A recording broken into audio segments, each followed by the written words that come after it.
In a significant turn of events, Rudy Giuliani has come to an agreement with Dominion Voting Systems regarding a defamation lawsuit that sought a staggering $1.3 billion in damages.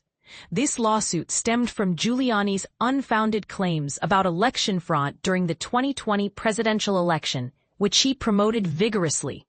On September 27, 2025, both parties submitted a joint statement in a federal court located in Washington, D.C., indicating their mutual decision to permanently dismiss the lawsuit against Giuliani, who previously served as the mayor of New York City and as a personal attorney for former President Donald Trump.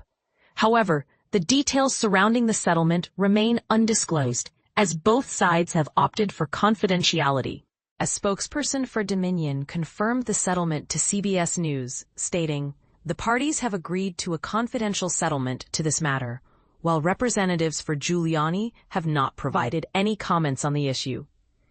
The legal battle began in 2021 when Dominion filed the lawsuit against Giuliani, seeking $1.3 billion in damages due to his role in promoting false narratives that questioned the integrity of the 2020 election results. Supporters of Trump, including many conservatives, pointed fingers at Dominion, one of the leading manufacturers of voting machines in the United States, blaming the company for Trump's defeat to Joe Biden.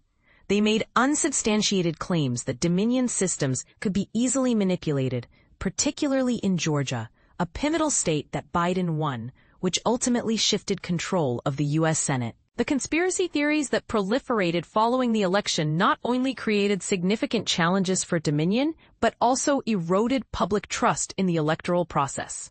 This led to calls for the banning of voting machines and even resulted in death threats directed at election officials.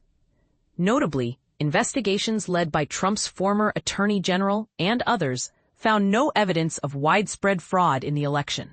In a related context, Fox News reached a nearly $800 million settlement with Dominion in 2023, while another conservative media outlet, Newsmax, settled for $67 million over similar election-related claims.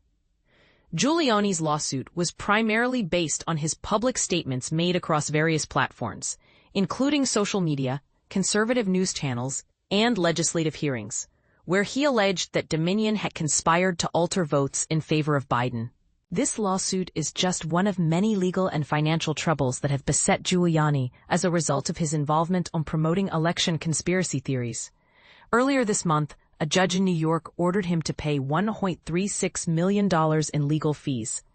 Additionally, Giuliani has faced disbarment in both New York and Washington, filed for bankruptcy, and reached an undisclosed settlement to retain his homes and possessions after being ordered to pay $148 million to two former Georgia election workers whom he defamed. In a related ruling, a federal judge in Minnesota recently determined that Mike Lindell, the founder of MyPillow and a Trump ally, had defamed the election technology company Smartmatic by making false claims that its voting machines were involved in rigging the 2020 election. This entire saga raises important questions about the intersection of politics, media, and the legal system. How do we balance free speech with accountability, especially when it comes to claims that can undermine public trust in democratic processes? What are your thoughts on the implications of these settlements? Join the conversation in the comments.